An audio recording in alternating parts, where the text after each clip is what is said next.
Welcome to Up My Hockey with Jason Podolin, where we deconstruct the NHL journey, discuss what it takes to make it, and have a few laughs along the way. I'm your host, Jason Podolin, a 31st overall draft pick who played 41 NHL games, but thought he was destined for 1,000. Learn from my story and those of my guests. This is a hockey podcast about reaching your potential. Hello there and welcome to Up My Hockey with Jason Podolin. Hopefully you are a returning guest, and if not, you are a first timer, which I'm also very excited about because I love seeing this podcast grow, and also because you are in for a treat. Because for episode 29, we have an amazing story, an amazing guest in the name of Aaron Volpatti, and I've coined this episode The Power of Possibility because we all have different paths to the NHL, and Aaron's is an amazing one to chronicle because at 17 years old, Aaron Volpatti wasn't dreaming of the NHL. He was trying to make the Revelstoke Grizzlies, his local junior B hockey team. So in his NHL draft year, Aaron was living at home, graduating from high school, and hanging out with his buddies. He had his sights set on hopefully making the Vernon Vipers of the BCHL as an 18-year-old. I find this remarkable because this is so different than the story of myself personally and also many of the guests we've had on.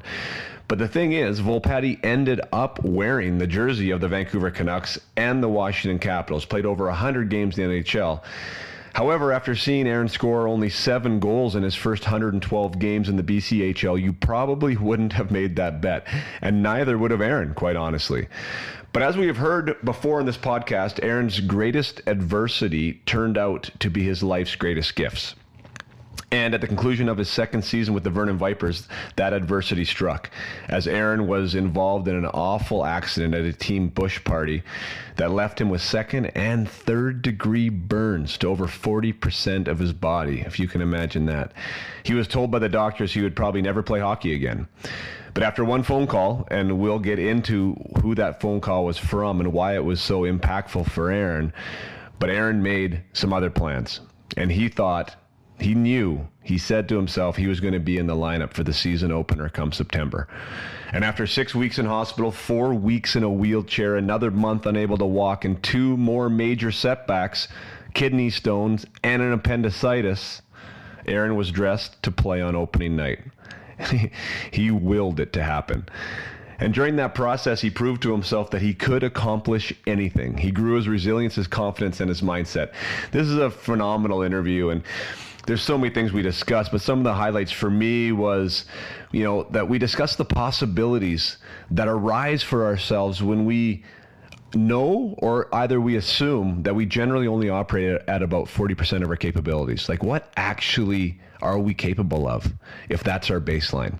We also discussed the perspective shift Aaron made that changed the meaning of the physical pain he was feeling during his recovery, which gave him renewed mental strength and his ability and enabled him to recover faster.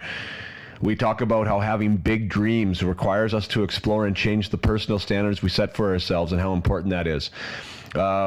We talk about how Aaron used visualization to prepare himself for playing in the NHL at a time when Aaron never even had a pro contract. We also talk about how Aaron used deliberate practice at 24 years old to really reinvent himself as a hockey player and to become a guy who scored more goals and points in his senior year at Brown University than he did in his previous 3 seasons combined. Big move there. So Aaron Volpatti, he earned his way into the greatest league in the world. He used adversity as opportunity to grow and to compete and to overcome, to grow his confidence. He had clear visions for what he wanted to accomplish, and he had a plan for how he was going to make that happen. And Aaron was prepared to do things that others were not willing to do. Aaron's story simply is one of possibility, one of evolution, and one you will find very inspiring, I'm sure. So, without further ado, I bring you my interview with Aaron Volpatti.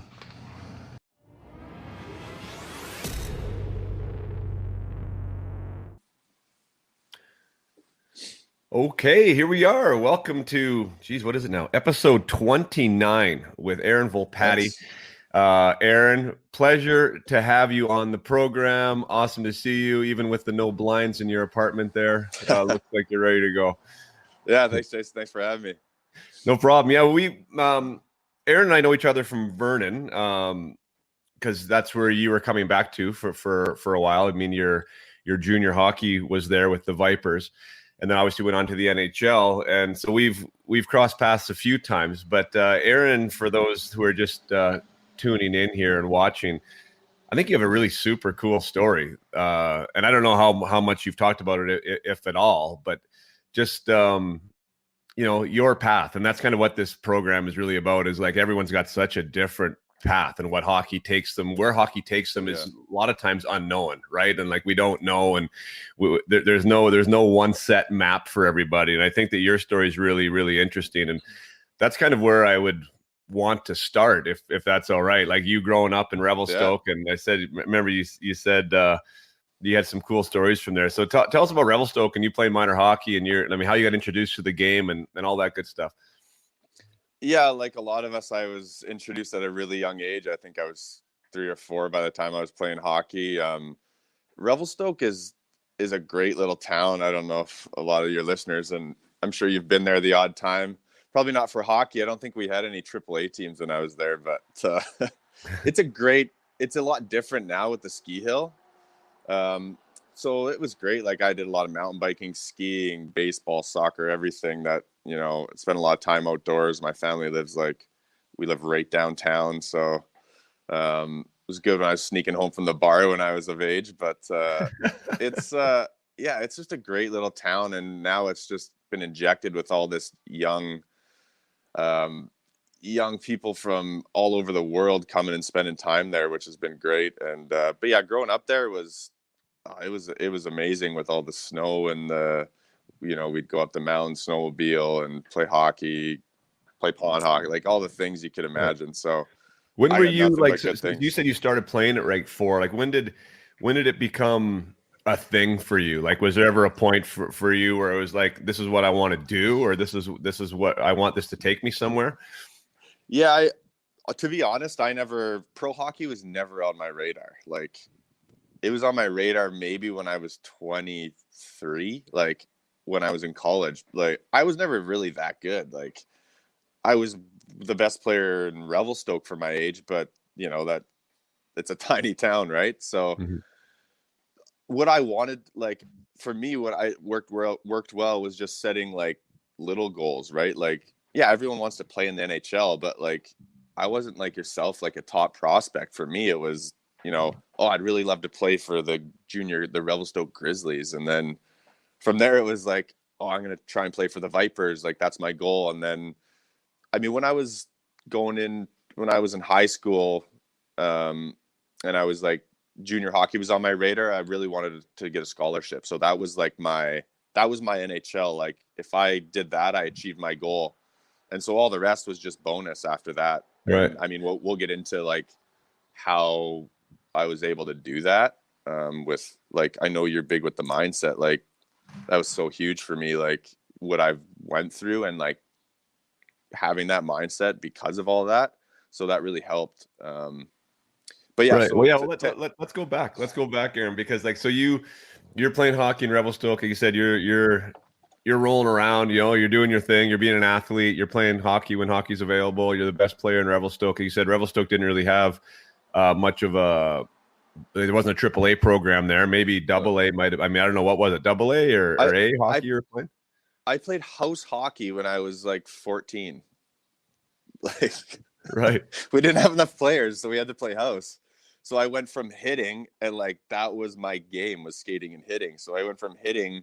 I don't know what you can hit now with the ages, but it's later, right? Like, we could hit at, I don't even know, like 10. Like, it was early. And so I've been hitting all these years and like, just crushing kids. And then I turned 14 and go to house and you can't hit. And I'm like, what? It was just crazy, but. That is nuts. So yeah, so you're playing house hockey at 14, and that's just, I think that's so compelling too. I mean, and there's other stories out there. Like, I think Ed Jovanovski, who was my draft year, didn't start playing till like 12 or something ridiculous, But we do get caught up in it right now. And you're a new dad yourself, and I don't know if your boy's going to be playing hockey, but I got 3 boys in it, and we kind of, we can get caught up in where they are and what's going on and who's the coach and is it the optimal spot, and it's just good to hear stuff like that, that it's like, you know what, like we can all take a breath, right? Like it's not that big of a deal. And for the parents out there listening, of course we want to have our kid in an environment that's suitable, but it's not like house hockey at 14 in your case didn't stop you from not only getting a scholarship, but it also didn't stop you from getting to the NHL. So like that's pretty wild that's even part of your story. Yeah, I mean, I think we could have a discussion on that, like the parenting with a young athlete for a long time. I think it sometimes helps when you've played the game to know that sometimes it's better to take a step back and let, guide the children. And like, I'm not here to give advice on parenting, but like, I know what I will do is like, if you really want to play, like, great, like, let's go out and play and let's give you the resources to do it. But at the end of the day, those kids got to make that decision themselves. If they really want something, then they got to go do it. Right. Yeah.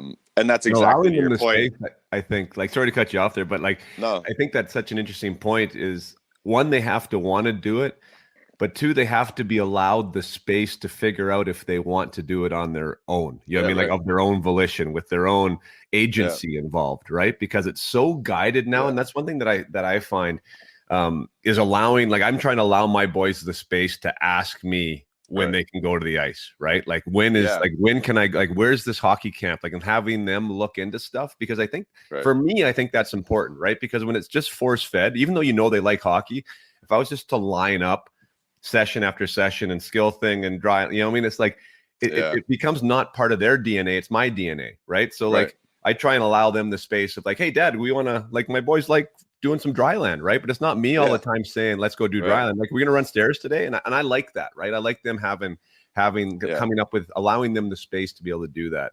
Because it is funny. I mean, everything now is so it's just so structured, right? Like, I'm sure you can attest to this, like growing up and just having, like, whether you're on the pond or whether you're at a free skate or whatever, where there was no adults there telling you what to do or how you were supposed to play or who's going to make the teams up or how is it fair. I mean, you just figured it out.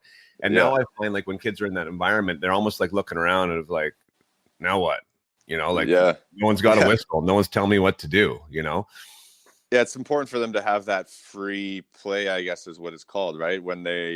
Because when we are with them, it's like they're doing this or they're playing that, but there's still rules just by default that were there, right? So it's important for them to be free. And but and like, to your point with, like, raising the kids, I don't know if we're getting off topic here, but like, you got to remember that your kid's not you. And like, I have to remind myself of that a lot too. He's 4 only, my son. So I'm like, you want to play hockey? He's like, yeah. And then I signed him up last year and he's scared of the Zamboni, so we never went. And I'm like, whatever, dude. Like, I don't care. Like, you're so young. And like, you want it for them, but do they want that? Like, so you got to remind yourself. Sorry if that's a bit too loud. I can go in with this trucks driving by, but no, I can't hear it. I think everyone's hearing well. So anyways, I'm sure we could talk about this forever, but yeah, it's to go back to your point, like, growing up in Revelstoke, my parents were like a huge part of it. That was the beauty of growing up in a small town. It's like, you get home from school, it's like, here's 4 hours, like, be home at this time, like, don't care where you are. And we would just be out in wherever, in the woods and exploring. And I think that was great for me, like, just more as a person. But even with the hockey, like, we'd go grab our stuff and we'd go out to a pond or play road hockey, like, So no, I love that stuff. I love it. We're fortunate where we're at here. Just because, I don't know. I mean, I think we get force fed all this media, like the fear. The fear is high in parents, right? Like, of if anything could go wrong. Which I understand, but I think we gotta balance that a little bit. And we're actually in a good community where we can, the kids can go out and they can go to a store, and we're not really too worried about them. So I do think that freedom there is important too. But okay, let's get back to you getting. You mentioned the Revelstoke Grizzlies, which is the Junior B program, correct? Yeah. Did you play? Did you end up playing with them before you were in Vernon? Did you reach that goal? I did, yeah. So I played there, like, AP is what, I don't know if they still call it AP, but I AP'd when I was 16 there. And then it was a bit of a a tough decision. Like Vernon was so stacked then, as they were always, it seemed like, but that would have been 2002, I think. They had a really good team, and then they wanted me to come there for my grade 12 year. And but they Van de Kamp laid it out for me, and the management was just like, we want you to come here. Like, you may not play every game. Like, we have a really good team.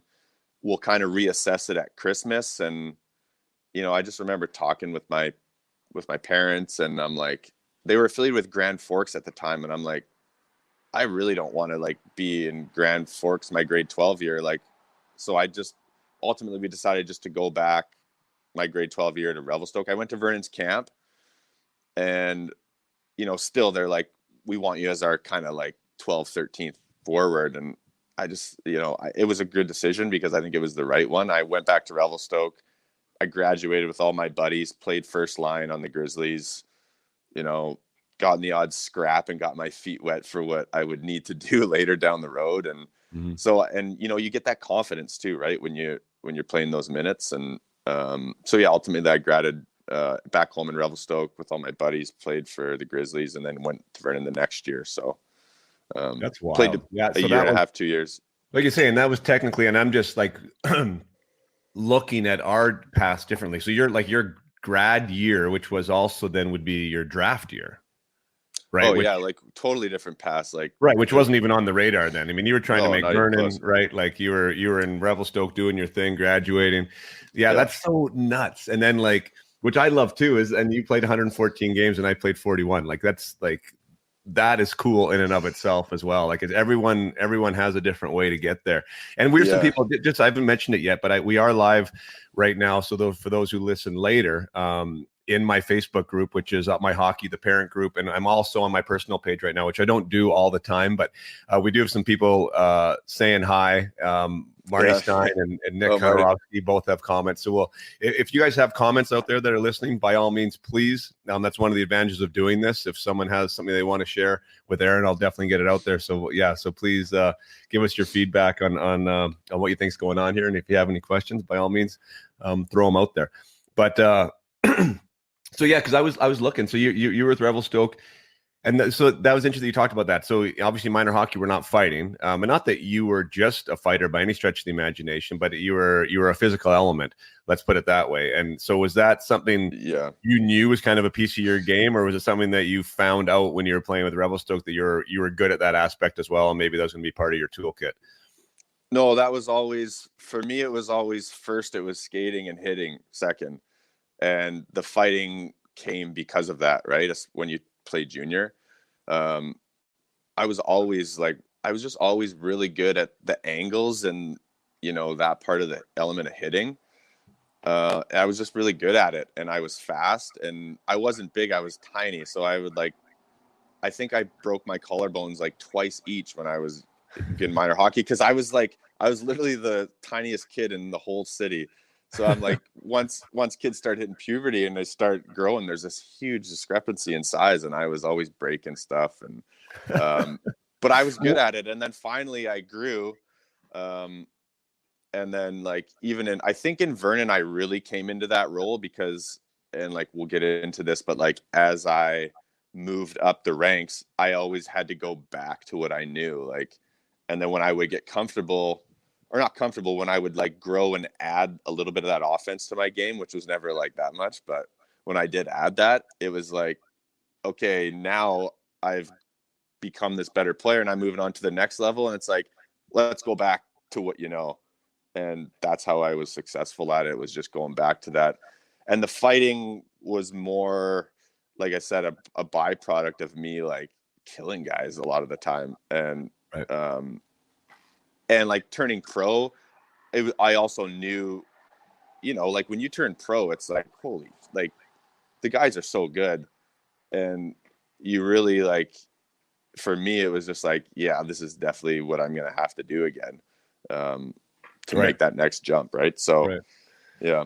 Well, talk about your time with the Vipers. So you go there, because like that's what I found interesting, even like looking at your stats, because for those of you who don't, we've kind of covered this and we kind of haven't, because it's interesting when you get guys at the pro level, like you say, everyone's really good. You mean, and you could, and sometimes like there's guys that are hitting it on the third, fourth line where, their hands aren't great, or maybe their shot isn't great. And you recognize what they're there for, but they're still going to zip it around in your men's league game like nobody else, right? Like it's kind of a different level, I've been there. I did after notice, I and I'll give you a plug, not that a plug matters for me, but like when we've skated together, you definitely don't look like a guy that should have had 5 goals for the Vipers in 50 games or 3 or whatever. Like you look like you could handle the puck. Look like you have real good hands. Look like you have good vision. Like did that grow? Did that part of your game grow too? Like with you, or like when did that happen?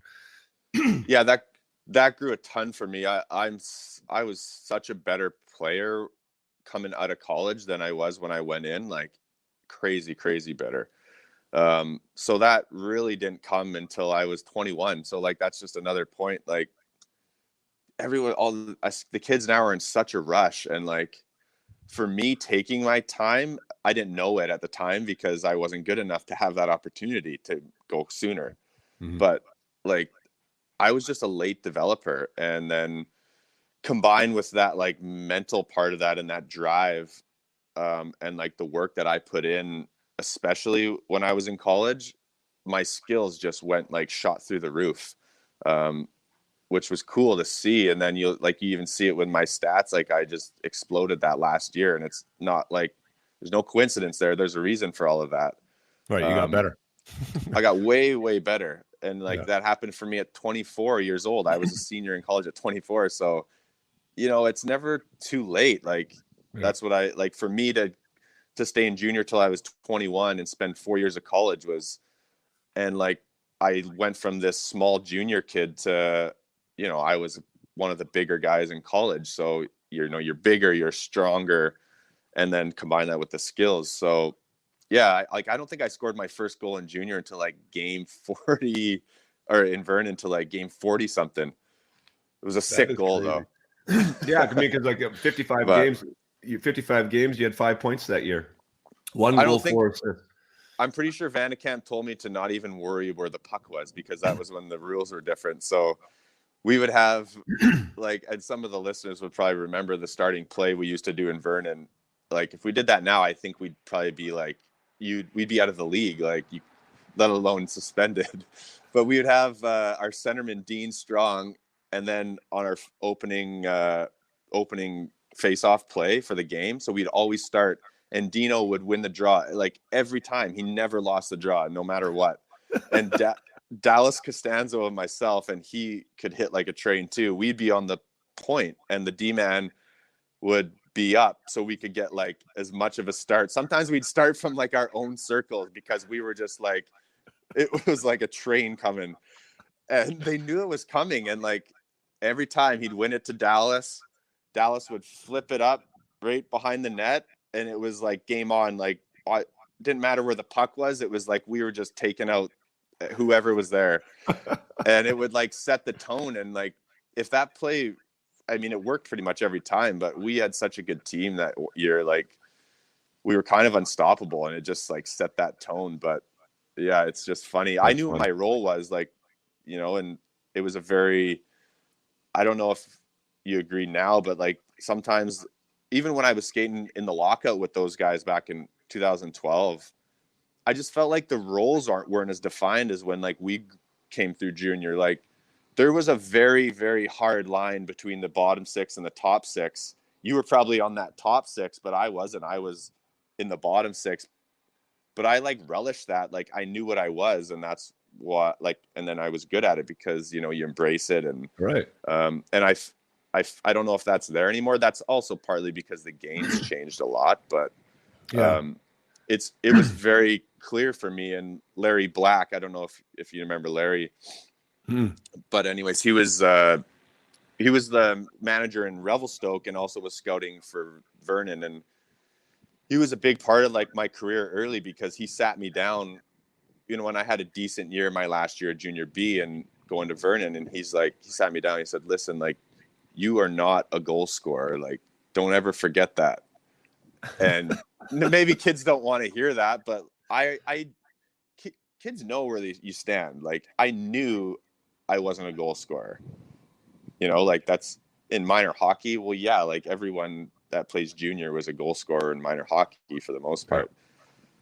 Anyways, but yeah, well, that's I like how you say that about the role definition, I do think it's a little bit different because the game is quicker. I'm talking at the top level now. I mean, maybe even it's in the junior changed. rank. Yeah, it's definitely changed.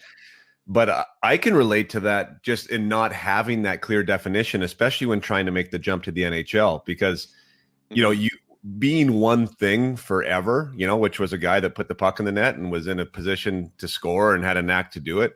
When you go to that top level and now say you're in a third line role or you're in a fourth line role, right? Like playing 5 minutes and nobody's taking, you know, young Jason Podolin aside and saying, hey, okay, all I want you to do now is get the puck out and hit, right? Or do whatever, right? To earn your spot. Because then you're kind of in this, you're in this, like, what am I? You know, like, am I a guy that's supposed to score? Am I not? So I like that idea of like having a clearly defined role, because then you can own it. Like you said, like once you own it, like then the accountability is on you, I think, more so, right? Because you've been told what to do, you need to know what to do, and then you can go out there and do it. So, I mean, maybe they're not doing any favors of putting a ceiling on you, you know, like when your coaches say you'll never be a goal scorer. But I mean, at some point you ended up working into a position where you were one of your top guys, right? So, I mean, that was probably a mindset thing for you.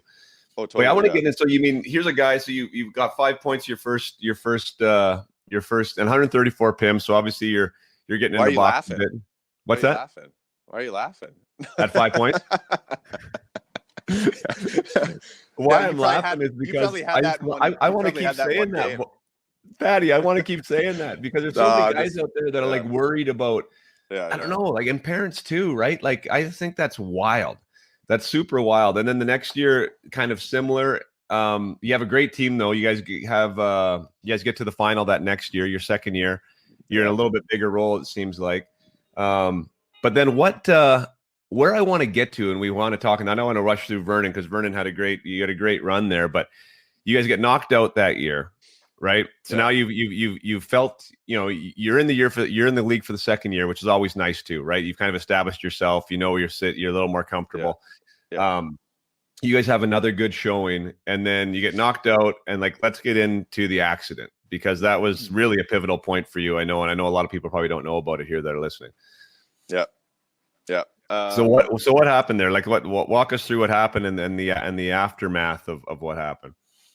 Well, yeah. So first of all, I'll preface it with, like, I would have never gotten to where I got without the accident. So, and that's part of what I've found with, you know, even just life, where through adversity you can achieve like massive growth. And so I'll just preface it with that. And I think that's so true. And you've probably had some experiences like that too, right? Where sometimes there's bad times in life. And I think I've really learned through this accident, and even like after retiring, that you can really use that as fire, fuel for your fire. And so, and ironically, that's what this accident is about, was fire accident. So we were, you know, you finish your regular season. We were like number one in Canada all that year. So it was a pretty big upset for us to lose that. I mean, yeah, we made it to the finals, but that was as close as I ever got to a championship. So I'm still close buddies with a few of those guys. And we always talk about it like, how did we lose that? Like, right. But so anyways, we lost, and we had a tight group. And then, you know, you do I don't know if the guys still do their week of partying after, but we had we went camping for a couple days and went up there, and I was just, you know, young and stupid, and I was messing around with some gas, and I had spilt, you know, about 1.5 liters or so of gas on myself, on my stomach and my legs. And 5 minutes went by, and we had been drinking, and so, you know, I was a little bit clouded, but I wasn't like, I'm going to get close to the fire, you know. But I went to take my sweater off and went to just throw it in the fire, and like, unbeknownst to me, what I learned later, that the fumes of that gasoline are more flammable than just the gasoline itself. So I basically burst into a ball of fire, and it was pretty ugly. It's a little bit surreal for me even now when I think about it, because I'm like, I don't know if I was on fire for like 15 seconds, like a minute. It was just so I was in so much shock that I just didn't know. So anyways, so to like sort of speed up the story, I just remember like after sitting there, I had no clothes on, like they'd been burnt off and peeled off and whatever, and just looking at myself like, you know, not in pain because I was in so much shock. And 3rd-degree burns, you don't feel because it burns right through the nerves and everything, right? Oh. So I just remember looking at myself like, and the look on all the guys' faces, and it was like, this is not good. Like, this is bad. And so anyways, we were up at Blue Nose Mountain, which is we were probably 30 minutes out of town. And one of the guys' girlfriends, who wasn't drinking, thankfully, drove me not fast enough probably to the hospital in Vernon. And, you know, I always say, because I still remember this, when, you know, your emergency room at the hospital at whatever it was, 12 o'clock or midnight or 1 o'clock, you know, you got your sick baby and your maybe someone with like having heart problems. And then you have your guy that's gotten in a bar fight and needs some stitches. And then there's this like dirty, naked, burnt, bleeding guy running through the door. And then like, I don't remember anything after that. I think they were just like, yeah, I can't help him. And anyway, so I got airlifted to Vancouver shortly after that. Woke up in Vancouver the next morning and I was in the hospital for 6 weeks there. It was supposed to be a lot longer, but healed really quickly. And so, yeah, I got out of there 6 weeks, and it was a long summer of recovering. And then, yeah, like I wasn't supposed to play hockey again. So that is nuts. Like what was how much of you was burnt and like to what extent? Like I'm not a burn expert by any stretch of the imagination. Yeah, I was 40%, just under 40% of 2nd and 3rd degree. So like I have the skin grafts on my legs and my like stomach, and then I have like random scars everywhere, like on my arm and little pieces here and there, but it's like a part of who I am now, and it's like a good story, but right. So like, wow. And from a pain, you said you didn't feel the pain there at the time. Like at some point there you must have been just an agonizing pain, I would assume. Yeah, the last probably 5-10 minutes of that drive to the hospital was really, really bad. It was the worst pain I've ever felt. Like once that shock wore off, but luckily I had been given a cooler with ice because my arm and my hand were hurting really badly, like right away. And so thankfully it wasn't 3rd degree, which I didn't know at the time, but so it was just a really bad 2nd degree burn. And the doctor said that's probably what saved my hand and my arm. I maybe should have like done some of that to the 3rd degree areas, but they didn't hurt, like I said, right? So right. Yeah, it was a pretty, we could talk about the hospital and stuff forever, but well, how about the doctor saying, like you mentioned there, that you weren't supposed to play or the recovery was supposed to be longer? Like how was that communicated to you, and at what point? Like were they telling you what your expectation should be of this? Yeah, well, so once I sort of stabilized, because I mean, I wasn't really out of the woods for the first couple of days. When you burn yourself that badly, there can be, you know, inhalation worries of all that smoke and stuff like that. And then just even, you know, when you have that much trauma to your skin's the biggest organ on your body, right? So your body can go into shock and just start shutting down. So once I was out of the woods for the first, you know, couple days and sort of stabilized a bit more, the doctors came in and chatted with me and said, like, you were really lucky. This could have been a lot worse, because I didn't have to get grafts over any of my joints. So like my knees, for example, like if I would have, it stops. Like someone was watching out for me, because my grafts literally stop right before my knees. And so if you get that graft over your knees, then there's no movement there, right? So it's a bit of I don't know if it would have been the same outcome. But anyway, so they said my arm and like my hand were also in really bad shape. And they just said, you know, you're going to make a full recovery. It's going to be a long road, but, you know, And then I asked, well, what about hockey? And they said, like, at least not for a few years. Like, you can do it for fun, maybe down the road, but like, you got a long road ahead of you. And I said, I was just happy to be able to, I wasn't like going to die, and I was going to make a full recovery. Right. Yeah. So, I screwed up, and, I kind of like accepted it in a way that I just was like, okay, well, that chapter of my life's over. And I was just going to make full recovery. And then I was, I sat with that for nothing else to think about in there besides pain and that. So it was like, it wasn't a great time because of that. It was tough pill to swallow. Right. But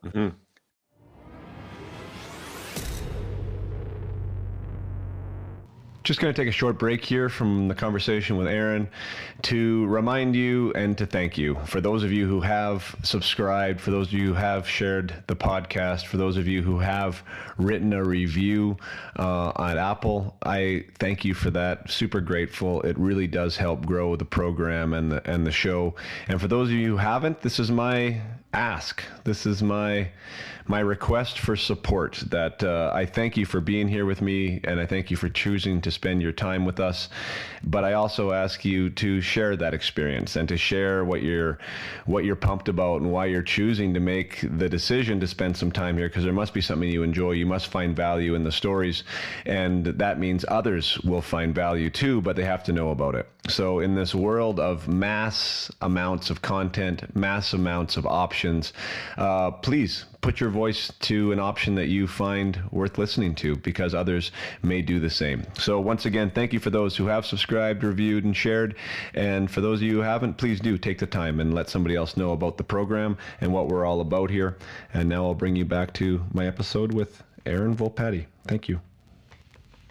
And that all changed. I don't know if you have any other questions with that, but I can tell you like when that all had changed. It was shortly after.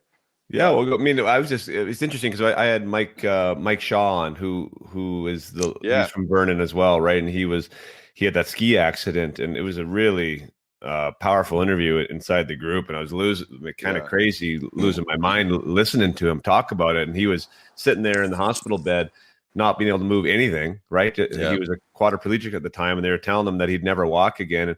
And in his head, he was saying, I'm going to ski again. Like that's what he was like. He had made this kind of crazy decision, and he was like, it wasn't necessarily conscious, but he said like what he took away was like, don't let anyone ever define your possibilities or limitations. Yeah. I met Mike cool. Like a month or two ago. I met Mike and sat down and chatted with him. It was pretty cool. Yeah. Yeah. No, his story's pretty wild. And so I hear that too, because you defied what they were saying too, but it sounds like originally it was on a little different. It wasn't like a mental FU kind of pill saying, no, I'm going to do this. You almost kind of were like, all right, I'm grateful for what I have, and I'm going to get out of this, and that's good. But you were able to defy their expectations too. How do you think that ever happened? Was your body just like crazily wanted to heal? It was a mindset flip for me. So like there's been two instances in my life with just like in regards to my hockey career that have like propelled me in terms of that mindset to like really focus in and make that next jump. And then so when about 2 weeks into my stay, I got a call from Mike Vandekamp, our coach, and I talked to him about a week before. He's like, I'm glad you're doing all right. Like, take your time, recover. We didn't talk about the next year because I had still planned on coming back. I didn't have a scholarship, right? Yeah. And so about 2 weeks in, he calls me. He's like, how you holding up? And I was like, yeah, not great, but it's a bit of a grind. Mm-hmm. And he's like, I just got a call from Brown University. The coach wants to talk to you. He's like, I know, you don't know, you're not playing as of now. He's like, they're looking for this type of player. And I told him, well, I got the perfect guy for you, but he's burnt himself to a crisp. Like, I don't know what to tell you. And so, I talked to him, and I called the assistant coach from Brown, and he basically was more of like, really sorry to hear what happened. Like, we just wish you the best. And, we'd love to come if it's ever a possibility. Like, you know, we'd love to just have you out here, even if you want to come for a visit. And I hung up the phone from that call, and I just said, and like similar to what you were saying with Mike, like,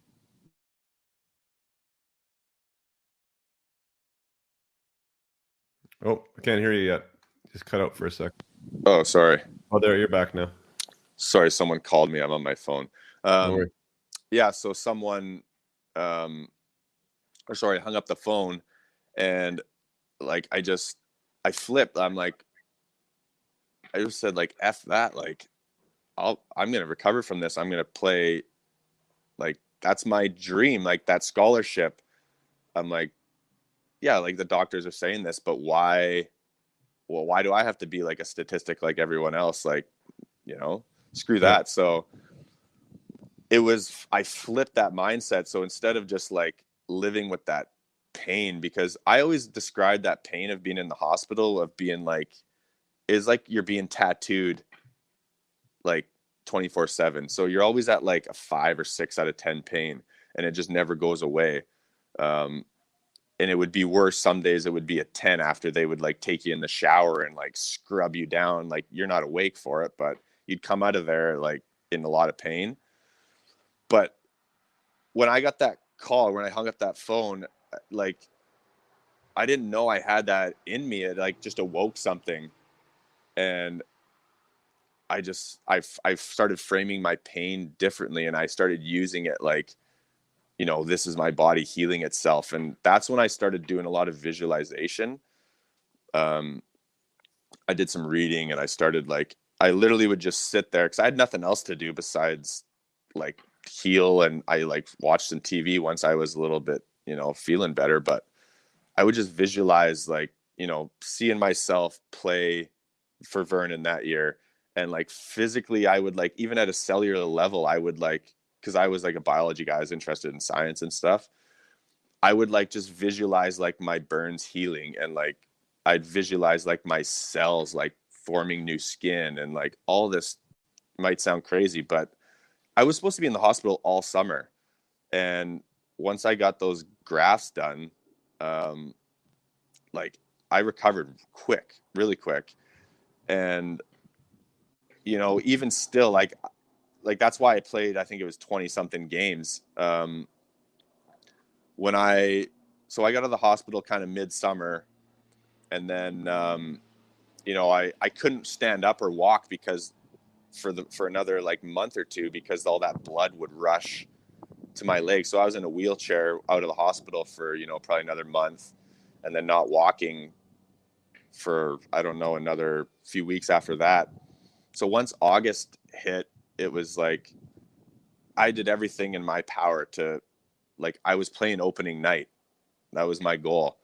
But I had so many setbacks. Like, talk about like getting tested, like, okay, here's this new mindset you have. And it was just like one thing after another all summer. And so like the second day I got out of the hospital, out of VGH, got released, I get to Vernon to go meet this girl who ended up being my wife, now my ex-wife. So I was just starting to see this girl I really liked, and I burnt myself to a crisp. So I was like, well, I'm going to go see her. And I ended up getting kidney stones. So I'm sitting in her dad's place at the time. Never met him. This guy in a wheelchair comes in. I'm bandaged all up. Like, I wasn't supposed to go out of the hospital, by the way. Like, I told my dad, I'm like, when I went in for my surgery, my grafting surgery, I kept getting pushed back and pushed back, just because the burn unit, there's only 10 beds there at the time. And so these are the 10 worst burns in the province, right? So there's a lot worse people worse off than I was. And so I got pushed back. So anyways, didn't get my surgery till about 3 weeks, a month in. And then as soon as I went in for my surgery, I'm like, Dad, like, I'm leaving here on this day. Like, I don't care what they're going to want to keep me. I said no, because I had this, you know, I'm like, I got to get back home and play. Anyways, so I loaded me up with all these supplies. And anyways, I show up to Vernon to know this girl's house who I just met. and I got all my burn kit, and I'm like in my wheelchair, and I'm changing my bandages, and she goes to work. She has to go to work, and I'm sitting there. I wake up at about 4 a.m. with this pain, and I'm like, I don't know if I got it in my back, and I'm like, what is this now? Like, I've had enough pain, like, let me be. And I'm like, do I got to go to the bathroom? You know, I tried to have a bath, and at this point she had gone to work, and like, it just kept getting worse and worse. And so eventually, like, it got to the point where I'm like in the fetal position on the floor, naked, like with a towel wrapped around me. And I called her dad. I'm like, who I just met, I'm like naked, burnt in his like spare room. Like, I'm like, you got to get me to the hospital. Like, I don't know what is going on here, but something's not right. Anyways, so I get to the hospital, and you got to remember, this is the same hospital I ran into 6 weeks prior. Yeah. That night. And some of them, I come in my wheelchair, and I'm curled over, and they're like, oh, we're so glad to see you. Like, we're worried about you, obviously.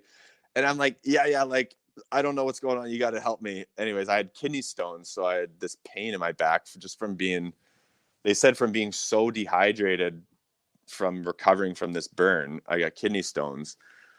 So that was another setback in that recovery in a sense. But then fast forward to, so I'm kind of all over the map, but I'm trying to like paint the picture of that summer for you. You're right. So I had these kidney stones, which in terms of the recovery, like, yeah, it affected a little bit, but I was still on the shelf for a couple months after that anyways. So once August hit, and I got back into the gym, which I wasn't supposed to be doing any of this, but I said, like, screw the protocol. Like, this is what I'm doing. Like, I have this goal I need to do. I had just got this seed planted from the guys at Brown, and, I'm going to make that goal happen. I don't care what I have to do. Still hadn't skated or anything like that. Camps in like 2-3 weeks. I'm just trying to get back to all the weight I lost and stuff. Right. And, so same thing, like about 2 weeks before camp, I wake up and I got this pain, another pain in my, like, this time in my like lower stomach. And I'm like, what is this now? Like, it's not the same, but it's like equally as bad. And I ended up getting appendicitis.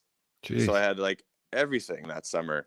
And so I got my appendix out, and they had to cut through my graft. So I went into the hospital, and they're like, yeah, you have appendicitis. And they're like, oh, I also see you've been badly burnt recently. I'm like, they're like, that's not great. We have to cut right there. And I'm like, God, like, okay, we got to get it out apparently. So yeah, that was a huge setback for me, because I was just, I had this mindset, and I was like getting back into shape, and I was starting to feel okay.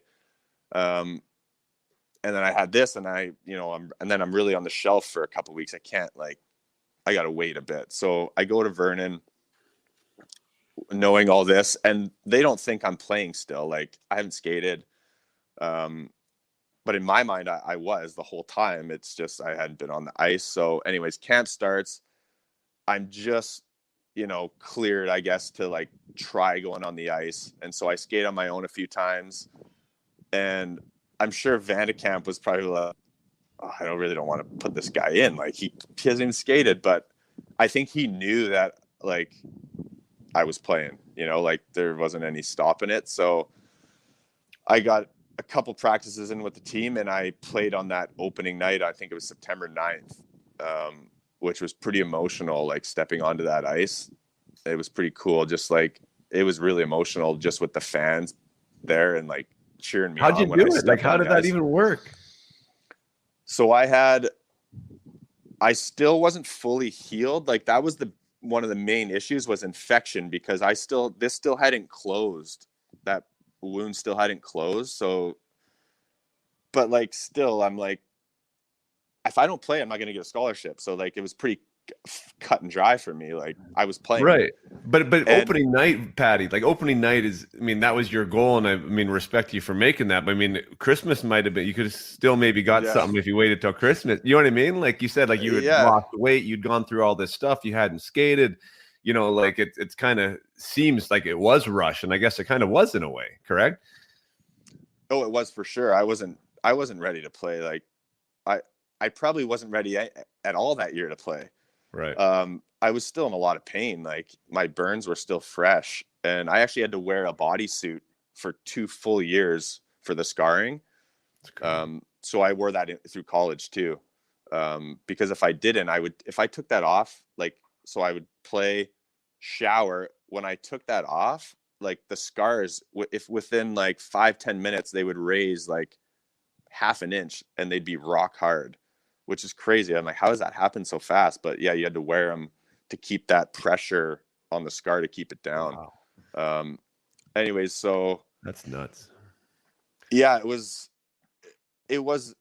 really cool and emotional to achieve that, but I was still in a lot of pain, like getting hit and skating, like it was still pretty painful. And then I started getting, a few weeks in, and I had like a point a game the first 13 games. Like I was playing well, like I was playing awesome. And, but I started getting this pain in my like groin, and just because of the damage I had done to those muscles, none of the doctors I saw knew what it was, but I was in such bad pain in that like pelvis area that like I couldn't even, I was coming to the rink on crutches. I just like, I couldn't put weight on, and I was getting, shot up with pain meds so I could play, just because I'm like, I got to get this scholarship. And so finally I had this fly down and committed shortly after. And then it was kind of, everyone was like, I talked to my coach and the coach at Brown, and they were talking. We all just said, you got to shut this down. Like we want you to be healthy. And I agreed. Like I was coming to the rink was a struggle. Like I said, it was so painful, like just to walk. And so that is so nuts, man. Like looking, like, again, like I said, I didn't do much research before this, but to see you play the 25 games there, the year you got committed, I just automatically assumed in my head, right, that it was the last 25 games of the season. Yeah, right. No, it was actually the first 25 games. You got committed, and then you took the rest of the season off. Yeah, so it was, I think I played the first like 15 or 16 games. But then this issue started happening, and I'd have to take a game off or a couple games off. But I was playing really well, and so if I said I was good to go, Vandy was like, okay, like I believe you based on the fact that you played the opening night, which no one thought I would. Yeah. And then I would play, and then I had this fly down, and I tried to play a couple games after, and I was in just so much pain. So it was kind of like, yeah, there was a few games off, but then once we decided to shut it down, it was like my body had been through so much, and it was everyone's best interest, including myself, just to take some time and be like, yeah, I'd say so. Go heal and, take care of yourself. So I did that. And I came back for the playoffs because, I wanted, we had another good team, and I wanted to win, but the issue shortly came back again. And so I think I played, I can't remember. I remember I didn't play the last game that we lost out. I think we got bounced in the first round to Salmon Arm my last year. I think I played the first 1 or 2 games, and then I didn't after that, which I wanted to, but it was just too much again. And I also wanted to be careful about, next year at Brown. So sure. There's a couple of topics there that I want to kind of steer the ship back to. And one was when you said you had a perspective shift about what pain meant.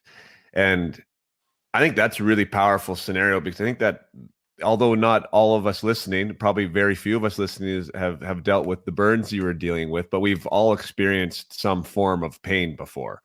And there is an interesting way to, now I'm talking physical pain, not necessarily emotional pain, but like, even like with my boys the other day, we were out mountain biking, and there was, there's a hill and their legs get sore, and there's that association of like, what do you do at that point? Like, what is your perspective on that pain, right? That level of pain. And I think those of us that can kind of find a way to move that into something that this is actually where I want to be, right? This is why I'm on this bike ride, is to get to this moment. So now I can have this opportunity to move forward, right? To dig in, to see what I'm made of.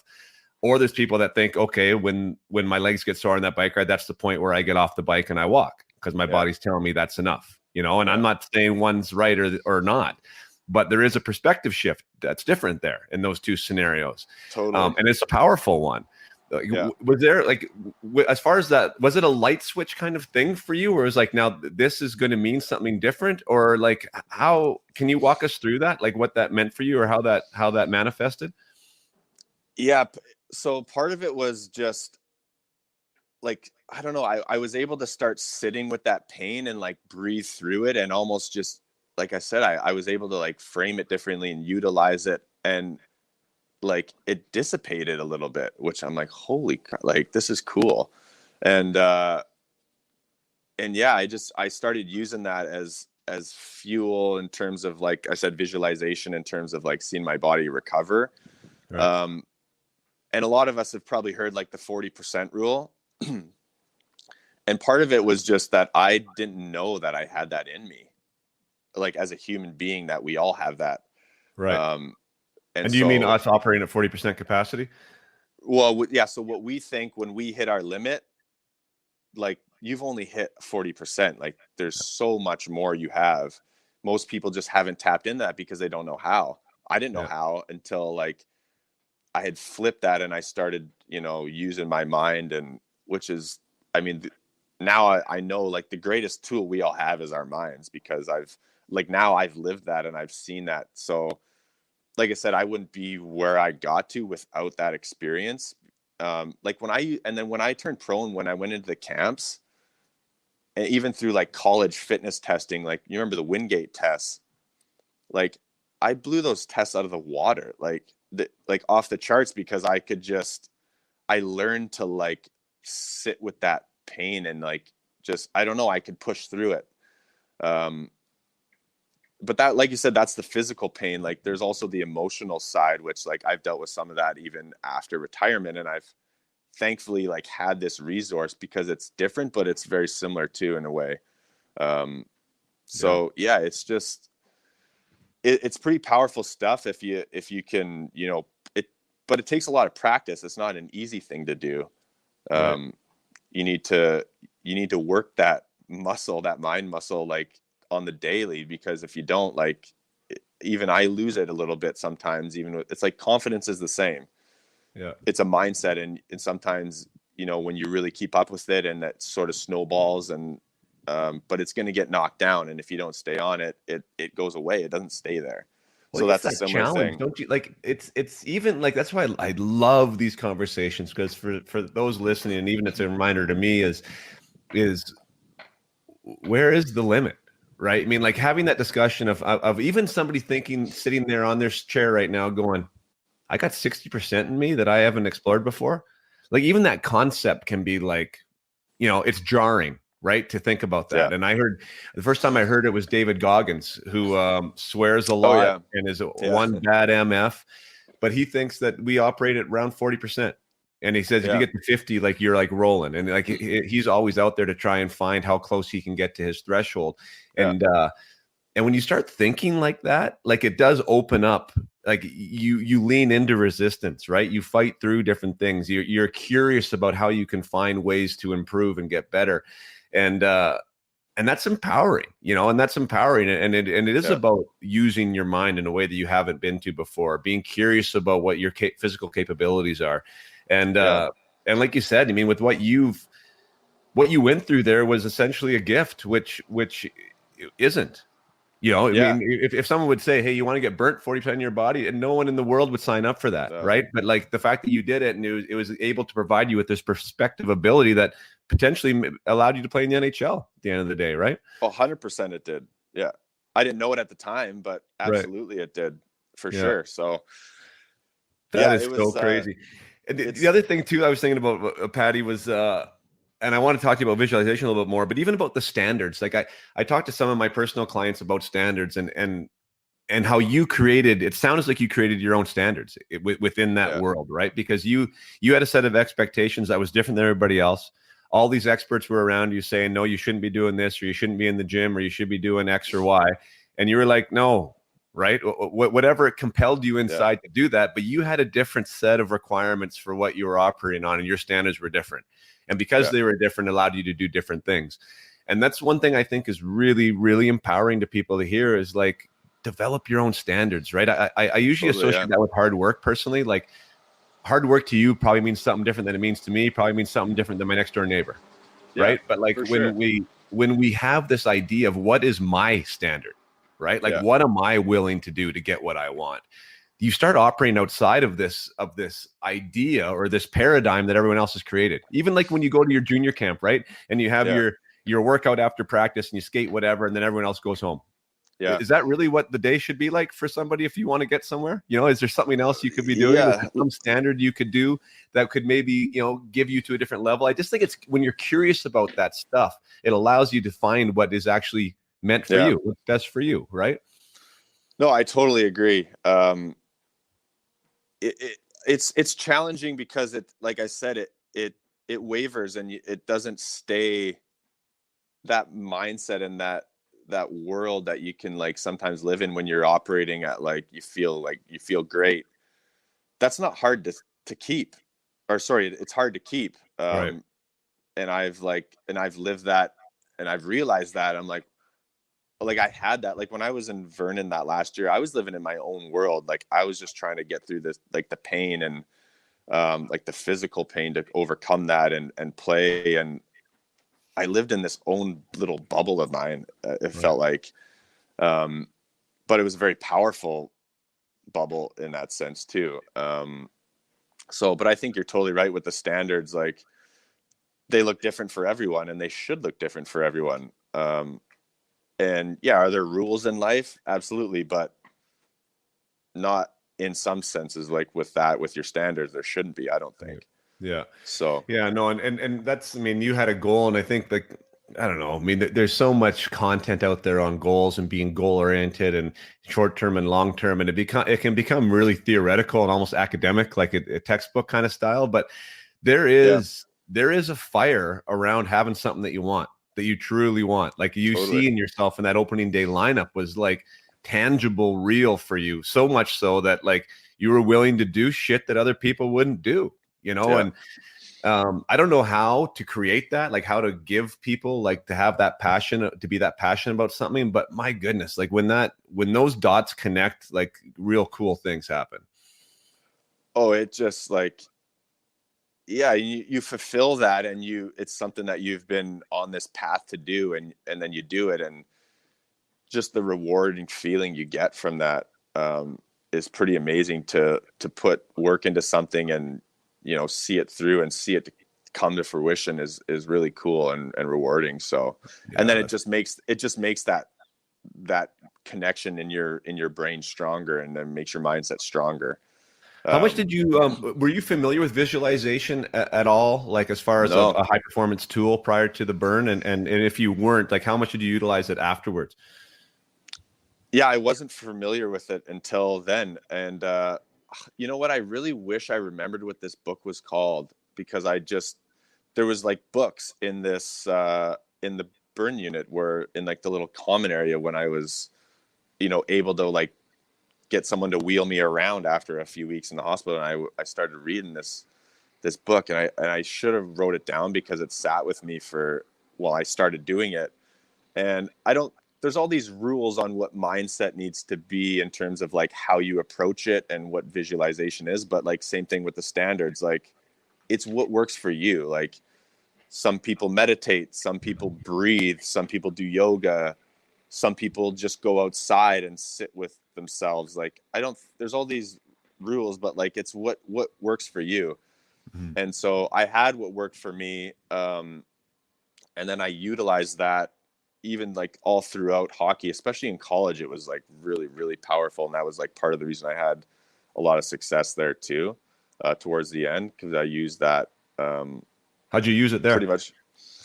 So before every game, I would go, you see a lot of more guys do this now, I think, because it's I think I don't call it more popular, but it's more at the forefront, I think, with Because it works. mindset, because it works. And, like, I feel like maybe it's the like, I don't know. I think guys sometimes, men especially, are boys at that age are, we're a little bit more stubborn sometimes, where it's like, I don't need this, like, I'm strong, or things like that. Yeah. Right. But, and you're seeing a lot of guys do it now because there's science behind it, and you're seeing guys have huge success with it. So I would go up before every game. I would do it on like non-game days too, just like do some visualization, but especially before the game. And I would listen to the same song twice. It was the Metallica Hero of the Day. Oh, what a great song. Great song. I really like the song, and it wasn't even so much about the lyrics. It was just, sometimes you just have those songs that like, it just like really sits with you, and it sort of ignites your spirit in a way. And so I would sit there in the stands, and the first one, I would close my eyes and I would see myself. So this is towards my end of career, when the NHL was more on my radar, and I said, I'm going to play there, like whatever I have to do.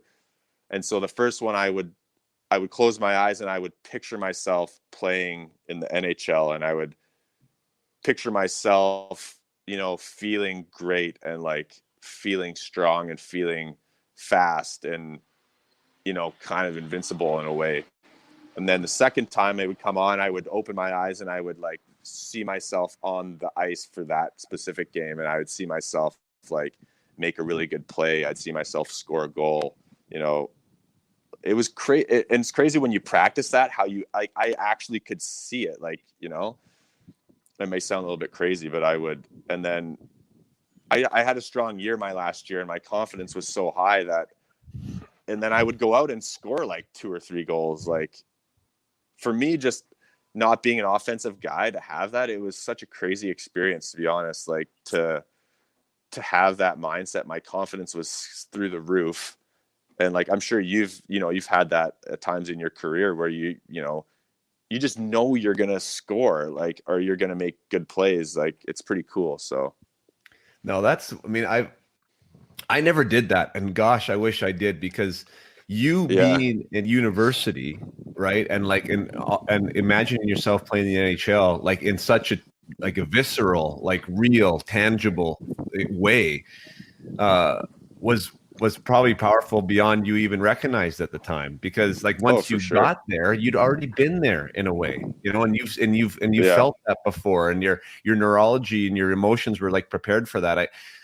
I do think that works. I mean, it's more than just anecdotal, like from guys, but I've talked to enough guys that like that has been the case, and that's where I feel like, for me, because excelling at the minor league level and like feeling how you're feeling, not necessarily by using visualization, just because I was productive, right? It was results oriented. So like, I had confidence. I felt like I belonged because I was doing things that showed me that I was. But when I got to that next level, I had never placed myself with Matt Sundin, with Wendell Clark, with these guys, and I'd never seen it. And I was never able to accomplish the results then that in the past had always given me the confidence. Yeah. You know what I mean? Like, totally. So what happens when you don't get the results? And I talk about that quite a bit, right? There's a way to get confidence and to feel yourself comfortable in a situation you've never been to before. And one of the ways is what you're talking about right now. And that's so powerful, because like I said, it is a training. Your brain can't tell the difference. When you get good at visualization, and it is a skill for everyone out there listening, it is a skill. It's not like you have it or you don't. It's something that you can practice and develop. When you get good at it, your brain can't tell the difference. Right. No, you're absolutely right. And so if you've played like 1,000 shifts in the NHL, Patty, and then now you get out there, right? 1,000 shifts, I mean, in your head, and then you get out there for the first one, it's not that foreign as it would be for the guy who's never thought about it before. It's a more comfortable environment. So I mean, thanks for sharing that. I think that's super, super cool that you were doing that. And you were a bit ahead of your time. And even in that space, like you said, like you brought up the masculinity male side of the sport, which I think is a powerful one, right? Like, we're like tooth and nails, blood, sweat, and tears, kind of like you've warrior mentality. And sometimes that mental side of preparation, wrongly gets associated with a little bit fluffy, right? Like that's not me. That's what I'm about. And for you to be such a guy that was of that nature, and to use the mindset so powerfully, I think that tells me that anyone should be doing it. It's not just for the first line power play guys. Yeah, no, you're right. But like I said, the challenging thing is keeping that. So in college, I did that. But then like, even when I turned pro, like a part of that is turning pro, and, everyone's that much better. And my role was like, once again, going back to that. And, I struggled with a lot of like being like a fourth line guy generally in pro. Like it's tough to keep that confidence when like, as a line or a player, like if I turn the puck over, I'm not going to be playing the rest of the period, like my first shift, so my confidence, like it was sky high, and then I turned pro, and then it like slowly went like this. And then I really found it a struggle to like get that back. And like I said, part of that was because you're playing in a way better league. Yeah. So that's a big part of it. But like just going back to the college, like I started doing that more when it was after my junior year of college. The assistant coach sat down with me and he said, like, you could play pro hockey. Like you're getting some attention from some of the scouts. And it was like another click for me when I was in the hospital getting that call from Brown. It was like, holy shit. Like I'm like a kid from Revelstoke. Like I could play in the NHL potentially. Like, and I flipped it again. And then I literally I stayed out there that summer for school, and I just trained all day long and like worked on my skills with this assistant coach who played pro, and he was a straight offensive guy. And I just worked with him every single day, and had that, visualization came back, and I started utilizing it more. So yeah, it's like you said, it works if the more people are getting their head around it. So yeah. No, man. Like, I'm going to go back. So we had a couple. Marty Stein for one. I don't know if do you know Marty at all? I used to be neighbors with Marty. Oh, okay. Yeah, Marty's a great guy. He's been a big supporter of me. He's been a scout for the Detroit Red Wings for a long time. And he shared a story here in the comment. He says, during his time in Vernon, Aaron was probably the most feared player in junior hockey. Hardest hit I ever witnessed was a game versus Salmon Arm. Hopefully Aaron can share this during the interview. Do you remember which hit he's talking about? I assume he's talking about this. I think his last name was Silverson. So our opening play that I already told you about, we did that. And this guy was probably 6'5", like 6'5", 6'6", big dude. And everyone knew about the play. So I'm coming around one side of the net. He's coming around the other, but he said probably like, screw this kid. Like I'm going to do the same thing. So we each are going full speed. You got to remember, I was maybe 175, like 180. I wasn't that big then. Yeah. And like I crippled this guy. Like he just hit the deck. I think he ended up breaking some ribs or something. So we actually ended up scoring. So I hit him behind the net. He's lying on the ground, and I passed it to Dallas, and I think he passed it to Dean Strong or whoever it was, and we scored. And we're celebrating over, and this guy's like crawling on, and the guys are trying to help him get to his bench, and I'm assuming that's the one Marty's talking about, where he's just trying to like get his breath back and get back to the bench, and we're celebrating right over there, trying to help this guy get him off the ice. Made for TV play. I love it. I think it was the fact that he was just a really big dude, and then it was like, what just happened, Right. Yeah. There's another, Marty shares another story. He worked with Ken Holland for a long time. And he says, I received a call from Ken Holland after Ken saw Aaron fight against the Flyers. So this is when you're already in the NHL. And the broadcaster stated that he played in Vernon, and Ken asked why we didn't sign him. And Marty says their college scout didn't whatever. It wasn't a big fan. And he says, big mistake, that we never got on. So anyway, let's talk another gentleman. Nick asked just about college as the route for you. Was major junior ever an option? Like you mentioned that school and the scholarship was always a big beacon for you. was that like from your family? Was that you, or was Major Junior just never really thought you could play there? Well, a little bit of everything. Yeah, a little bit of all of that. It was my goal, but part of that I think was because the WHL was never really on my radar. Like like I said, I wasn't really that good. Like Right. I was small. I was a pretty good player. I played hard and tough, but like I got invited to some camps, but I knew with the eligibility thing that like I just honestly never even entertained it because I'm like, okay, well I can go to these camps, but like there's a good chance I'm not going to make it. Right. So yeah, it was on my radar. It was a blip on my screen. Like it was there, but it wasn't really an option for me because of that. And then, and then the thought of getting some schooling paid for a scholarship was my goal. And so did you get a full ride to Brown? Well, it's actually different. The Ivy League's different. They don't do scholarships. So basically the sport just gets you into the college and accepted. And then you go on financial aid like every other student. Gotcha. My parents were like, middle class. So I didn't pay really much of anything for whatever, $60,000 a year, what it usually is. It was like, Gotcha.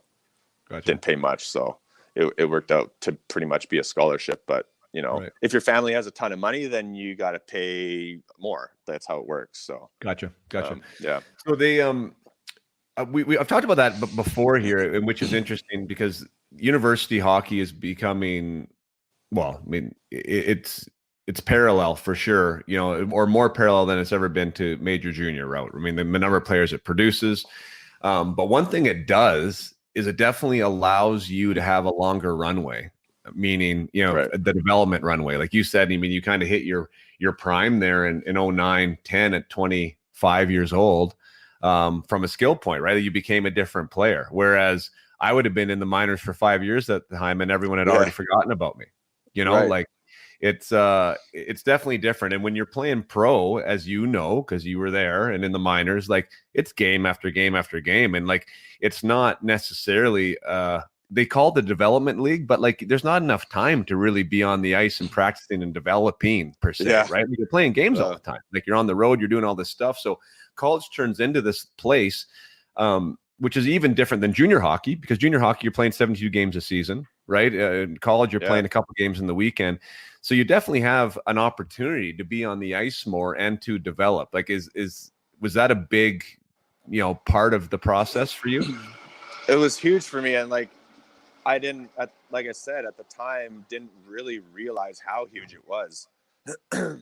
Like my last year there, like the year I did really well, like I lived there all summer. And then my days of my last year at school were I'd come to the rink in the morning and I'd skate and work. I wouldn't even I'd put my skates and my stick and my glove and my helmet and work with the coach on like just straight skills, because I knew I had to add that to my game. And, but you have that opportunity to do that because I'm not worried about getting worn down. We play 30 games, like, so we had all this time. So I'd come to the rink in the morning, I'd do that. And then I'd, try and balance that out with classes. Sometimes I'd skip the odd class and like just do it later that night, the homework or whatever. And then I'd go to class, I'd do like my lab I had to do for like my biology or chemistry, and then go to practice at 3:00 or whatever it was. And then, so it was kind of a mix in there, but by the time the weekend rolled around, like you were fresh. And like, that's why college is so fast, because it's a little bit more disorganized, but you're fresh. And it's like, you're so ramped up for that game that you've been waiting for a week. Right. Yeah. So yeah, with the skill development side there, like, not that I want you to get into any specific drills, but like, because there's a big contingent of people that think it's kind of a have or a have not type of thing, right? Like hands in hockey, right? Your ability with a puck. Some guys obviously come to it a little easier than others, but like, I think it sounds like you're a really good testament to, because I've witnessed it, right? Like, that you have great hands, you have good hands, right? Like, so you were able to develop that. Like, was it just a matter of putting in the time? Was it the right drills? Was it working with the right person? Like, do you have any like insight into that for those out there who think that maybe they can't, like whatever, there's young guys who listen to this, so they can't toe drag or they don't have the saucer pass down, wherever the case may be. Like, how did you develop that? And what was the secret, if there was one? I've been asked this before, and I always relate it to, have you heard of the book, The Outliers? Yep. By Malcolm Gladwell. Yeah. I like his books, and I read that one a while back, a long time ago. And he like hits the point where he like references the Beatles and like the 10,000 hour rule and all that stuff that we've probably all heard about by now. And it really like hit home with me because like the Beatles weren't that good. Like people don't really realize that they were just given this, they were just good enough. Like, did they have a little bit of talent? Yeah, but they weren't the best by any means. And they just got an opportunity to play at this like little dive bar in England, literally as much as they wanted. So they played for 14 hours a day from 11 till 2 in the morning for like 2 years straight. And so they hit this 10,000 hour mark. And it's like, whoa, like do you need some underlying talent there? Of course, like not, you and I can't just go hit the driving range and then go on the PGA tour. Like we're not that good. Like we could get better.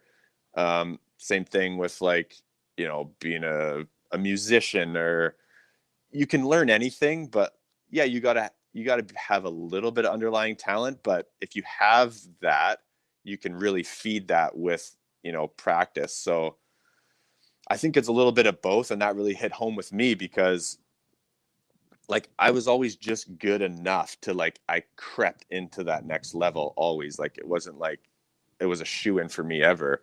It was like I was just good enough, and then I was partly a late bloomer. And then when I realized, just about the hours you need to put in to nurture that skill set, to your point, like you can get better. Of course you can.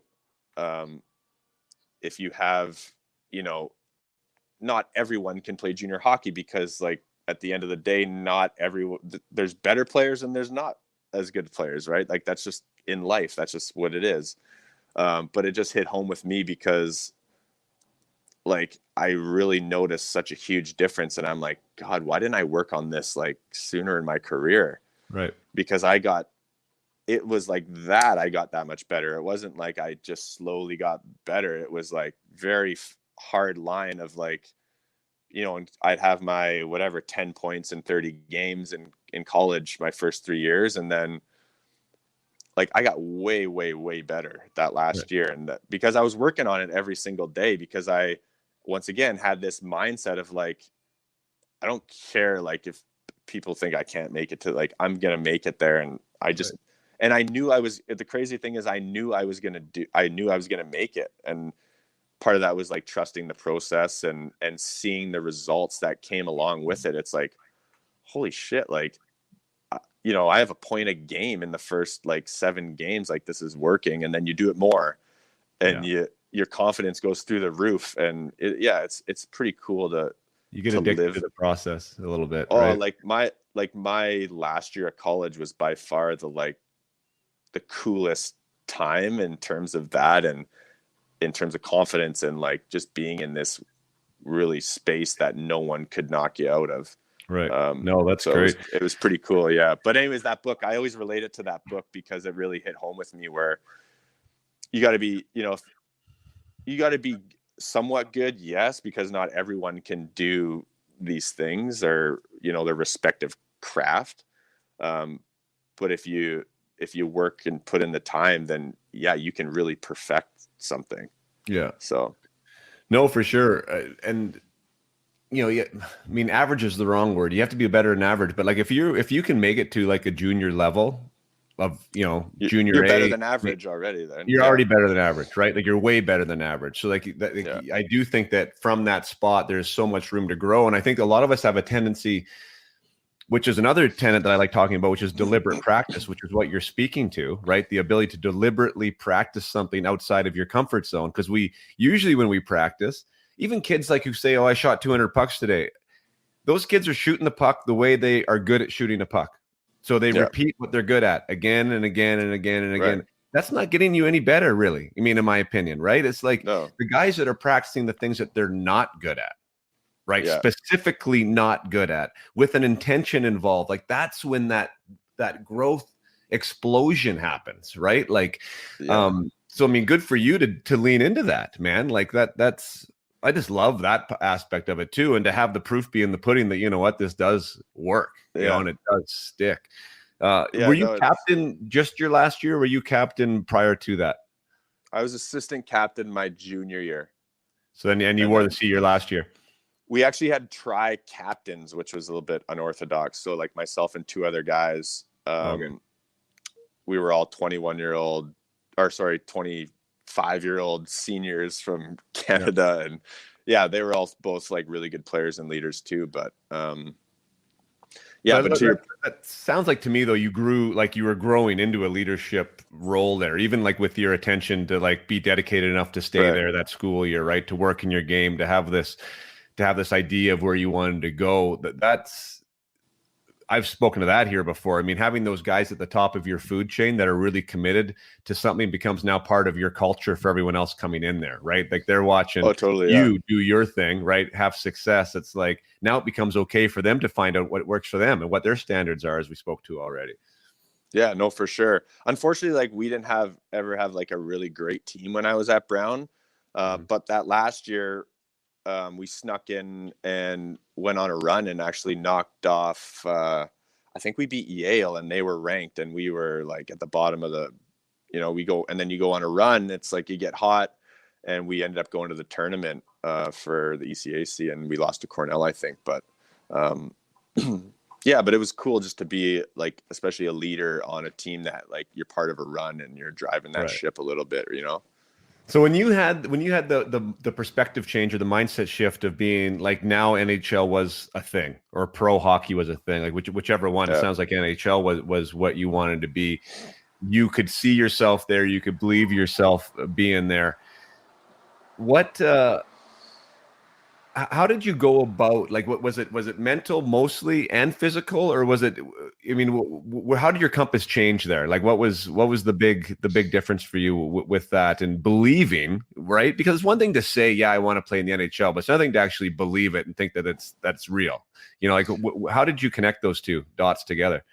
Well, it was a bit of it's funny because I was going to say it was a process, which it is, but it also like flipped for me because I also like related it to when I was in that hospital and I'd lived that, like, you can flip that switch. Like I know I can now, where in terms of the mindset and the, seeing something and really like dialing in and chasing it, like that part's the process, but the flip of the mindset and the goal can happen right away. And so that was part of it for me. And then that was the process, was, doing those things on a daily basis and seeing the reward and seeing how it worked. And then you just want to do it more, like you said. So it was pretty cool to live that. So it was a little bit of both in that sense. Right. Well, we're my goodness, your story's so great. We're already an hour and 20 in here, and I don't want to keep you forever, but I do want to touch a little bit on the NHL. I mean, and more like, that first pro camp, maybe your first game. I know you spent some time in the Moose, as did I. What was the biggest challenge or adversity, like getting into that pro environment for you? Because the other thing I'm thinking in my head here too is, now you've played college for 4 years. I assume haven't dropped the gloves in 4 years. I did once. Oh, you did once?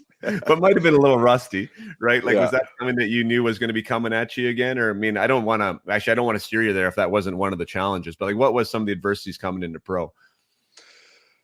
Yeah. I mean, to a sense, like I knew what my role was, but at the same time, like, it's just funny where your role in the game can take you. Like when I turned pro, like, you got to remember, like I went from my junior year of college to not being like really that much on the pro radar to the end of my senior year being like one of the top 3 or 5 players in the whole NCAA. So like I was fairly highly touted, which was crazy to think like a year prior there was that much difference, right? Which we had just talked about. But so I came to the Moose, like I was like expected to play like, you know, top, maybe second, third line, like not fourth line. Like I had quite a few goals. And then my first camp, I remember like the guys were, you know, like the guys are so good. I'd go on a 2-on-1 and I'd be like backdoor. And I went to the Young Stars tournament and I scored like three or four goals in 5 games. I'm like, holy shit. Like, I'm like, it's just crazy. Like I belong here, you know, like I wasn't out of place. And it was more like coming from a little kid from Revelstoke and you're like, wow. Right.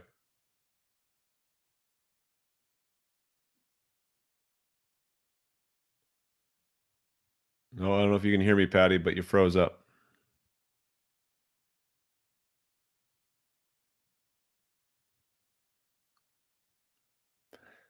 Hopefully you guys can hear me there. Anyone tuning in? What an awesome story that we can all learn from here from Aaron. My goodness. Everything that I think is so important is like crystallized in his story here. The power of the mindset, of having a perspective shift, of being able to set a goal and to be able to actually have an action plan to work towards it, which instills confidence. Like that's the thing, is like confidence isn't just a results oriented thing, right? It's not the only way to get confidence. From getting the results and the thing that you want, and now you prove to yourself that you're good enough to do it. There's ways to build confidence through that process of what you're doing when no one's looking, what you're doing when no one there is watching, to see yourself getting better, so that when you arrive in this moment of opportunity, you're now able to take advantage of that opportunity. So we got Aaron back on the line here now. Sorry, I don't know what happened. I got booted out there.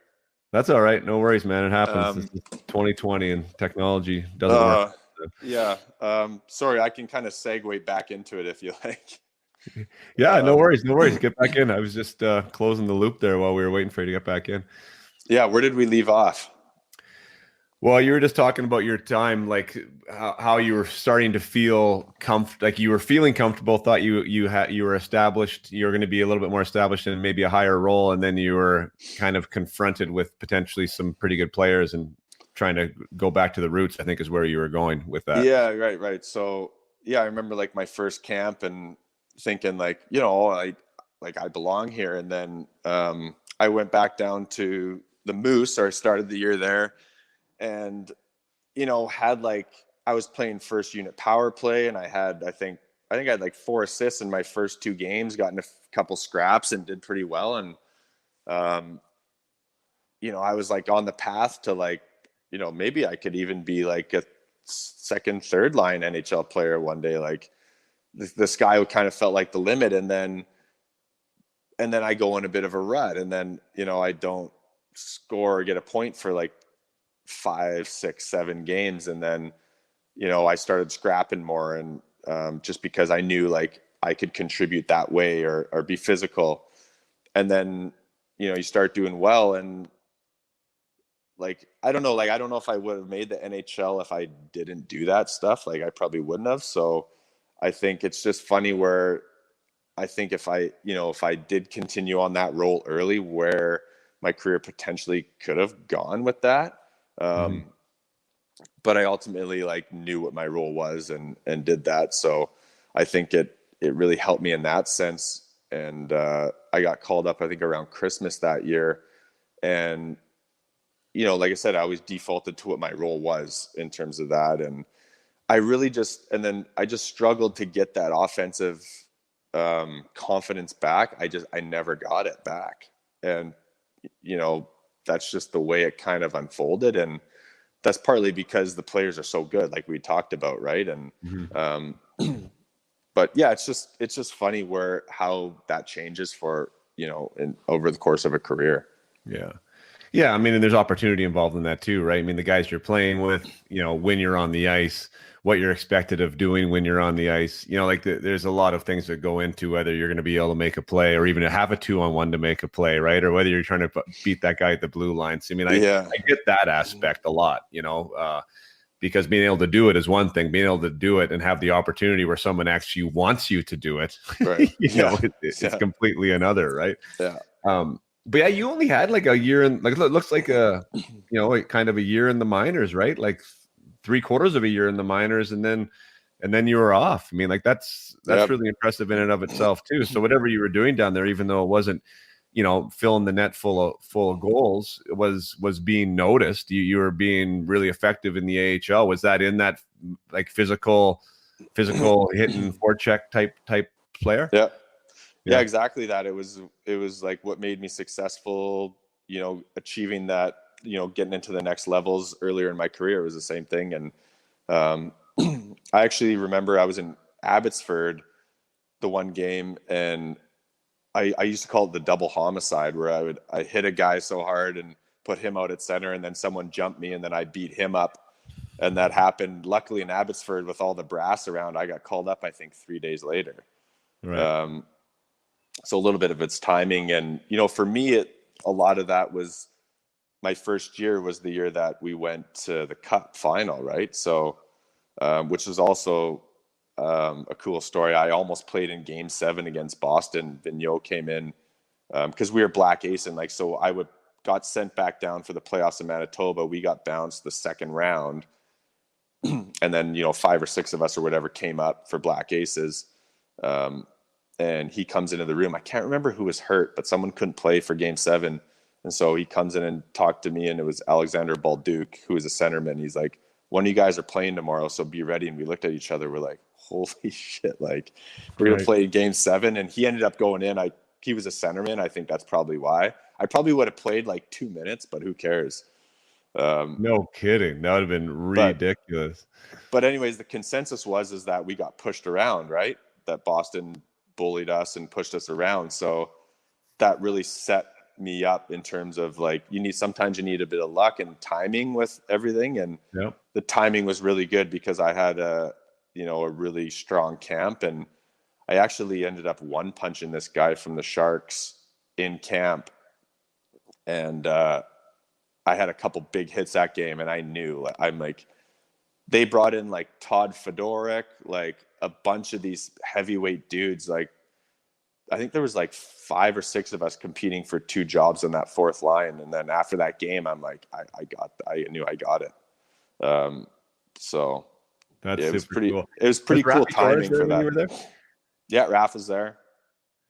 Raph, I played with him. I played with him in Bridgeport for the Sound Taggers, and that was, I think he either was a rookie or second year.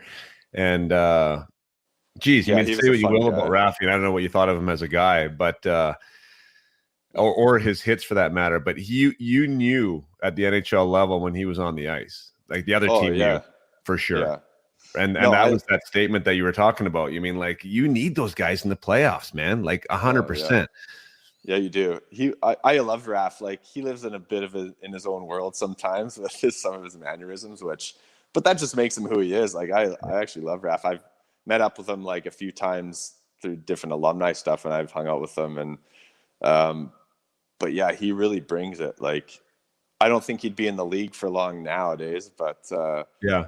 Well, yeah, even then, right? He was like, look how much space he created for guys in that series and himself. Like, or in the playoffs that year.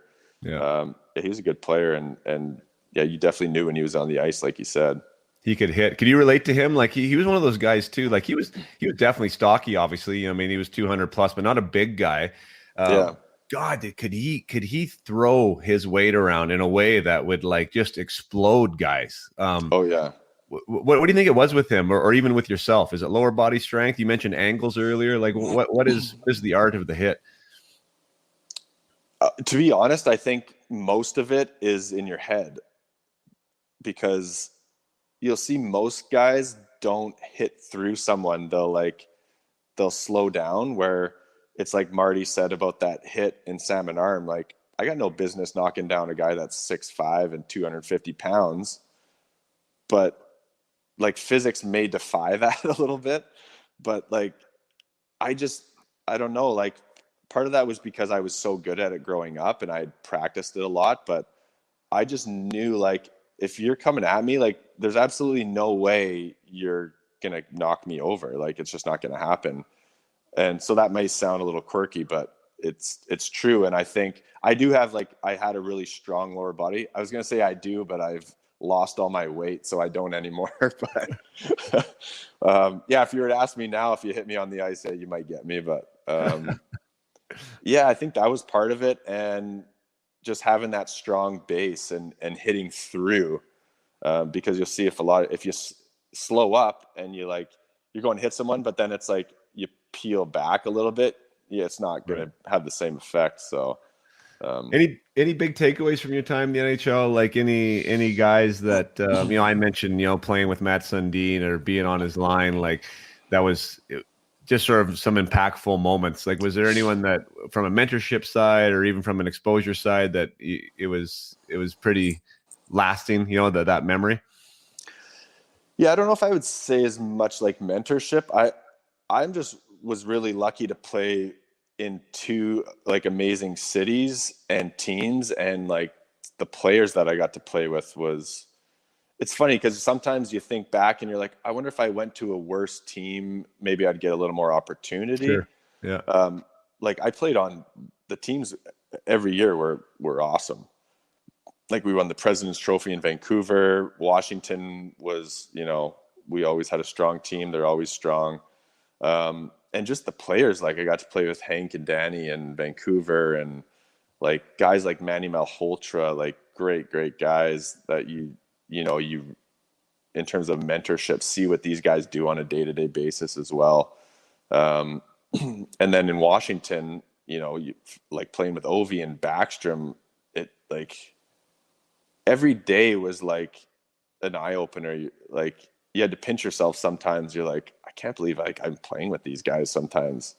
Right. You'd see what they do in like, not even games, but just on the day to day, like what they're doing, practicing, watching Ovi take one-timers from Backy after practice. It's just like, it's crazy. So I was really lucky to play with those teams and those guys. That's what I take from it. Most of it, or right. Mostly, is just how cool it was to play with some of those guys. Yeah. As you anything like from Ovi, I've never actually interviewed anyone that's been in his world on a personal day-to-day basis, kind of to see how he operates and what his standard is. Is he, I mean, to be as successful as he is, he's obviously a freak of nature a bit, but I hate when people put that on, like that tag on somebody, right? Like that he's just different than everybody else. Like I assume he must be working a little different than everyone else too, and must be maintaining that edge that he has. Like you said, you mentioned the one-timers with Backstrom. I mean, yeah, some guys wouldn't be doing that after scoring 50 for 7 years in a row, right? Like, but he was out there doing it. Anything else that he would do that would kind of set him apart? I don't know. I think it's a little bit of both. I think he is a freak of nature, so I think you can label him with that. Yeah. But the Russians are all like a little bit quirky and different. Like like they're sort of like a bit cliquey, and they have their own little posse that always follows them around, which I always thought was funny. Yeah. You have his buddy, and I'm like, who's this guy again? Like he's on the road, But yeah, he works at it just like. But I wouldn't say like he works at it necessarily more than other guys. Like right. He works on like what makes him successful. But he's had to add other layers to his game, as you've seen like over the years now too, right? In terms of like even like the net front stuff, like he's always going to score his goals from his spot there, which he still practiced. But he's had to add like that some stuff, like he's gotten better around the net and stuff like that. But he's just so solid too. I mean, he can hit, which I like about him, right? And I was curious about him in the weight room. He must be. I assume he's strong as an ox. I mean, he looks like he is on the ice. He's naturally just strong. I think that's where like the freak of nature part comes in, because he is naturally really strong. I don't know what they list him at online, like 230. Like that's like not. He's way more than that. Like he's a big boy. Like I bet, well, he might be smaller now, but I wouldn't be surprised if he's 240, 245. Like He's not Wow. that much taller than I am. He's just a strong guy. Right. Legs and ass. Yeah. So. Yeah. That's crazy. Yeah, that's wild, man. Be able to play with, obviously Ovi's going to be a Hall of Famer. I mean, Backstrom maybe too. Hank and Daniel, you never know. I think so. Yeah, that's some pretty good company to be keeping there, and to be able to share a locker room with there for the 4 years. Yeah, it was super cool. We didn't even get into your neck injury, I mean, which is another piece of your puzzle. But I mean, I think we'll let you go. You've been awesome, Aaron. Thanks for sharing your time. When you cut off there, I just I was just talking about, I mean, so many things that your story represents are just really powerful and inspiring. And I know you've probably heard that before, but thanks for sharing it with us today and sharing it with my listeners here on Up My Hockey. And is there anything that you're up to now that you'd want to pass along where people can follow you or get to know you or on social media or otherwise? I mean, I'm not too active on social media, but no, I've taken on a few other projects since retirement. I did wealth management for a couple of years, left that about a year ago. And then, like I said, taking on a couple other projects that I'm kind of working on. And I worked with a charity called Hockey Gives Blood, which is, I'm sure maybe some of the listeners have heard of, where, we're just advocating for, blood donations within the hockey community, because we know, the hockey world is a strong platform. It's a tight community. So we're making a difference through that, which has been great. So I work with them. How do we support that? That is something that I just actually talked with my kids about the other day, is donating blood, and that I never have. And I was always curious about doing it. How would someone support what you're involved in there? Well, I'd say the best way is just to go check out the website, hockeygivesblood.ca. You'll see all the info on there, but you can just walk into a blood clinic, donate blood. A lot of people, like myself included, are before I got involved, are a little bit naive in terms of, they think there's just an endless blood supply, right? And they think, once they donate it, it stays on the shelf. Like, that gets used quick because there's always a shortage and people need a lot of blood. And that's part of the reason I got involved, was they came to me pretty early, and because I was given blood through my my skin graft operation. Right. So, it's hit close home for me, and just obviously through hockey, it's a great way to stay involved in the game. Like we do different events. The WHL is like the CHL is our primary partnership with our player ambassador program, which has been huge for us in terms of creating awareness. So, I would say, check us out on social media, Hockey Gives Blood, or go on the website, hockeygivesblood.ca, and there's a bunch of information on how to donate blood, how to donate stem cells, join the registry for stem cells, and all that fun stuff. So, yeah. No, yeah. I mean, the blood, like you say, that's a really powerful way to support others who are in need, right? We take for granted, and that is a great way to give back. So thanks for being involved in that. Thanks for everybody who tuned in today to watch live here on Facebook, in the parent group and otherwise, and those who participated. And most of all, thanks to you, Aaron, for sharing your morning with us and sharing your story. So thanks so much. Yeah, thanks for having me. Take care. Cheers. Thank you so much for staying with us today. And that was a story, wasn't it? To hear of someone go from playing house hockey in a small town at 14 years old to end up wearing the jersey of an NHL team and skating with the likes of Alex Ovechkin and the Sedin brothers is pretty remarkable, to say the least.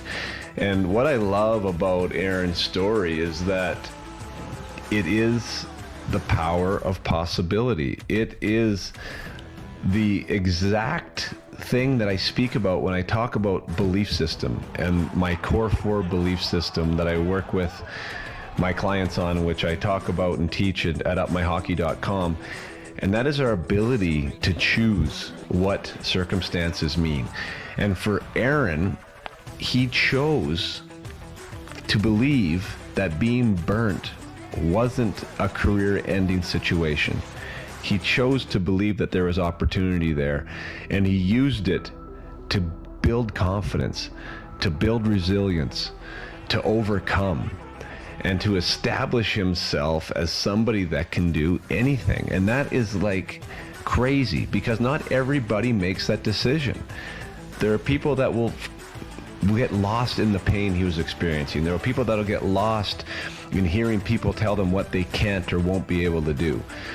But he chose a different option, and he chose to follow a different path, and he chose to dig in where maybe others won't. And that turned out to be one of the greatest gifts he could have ever been given.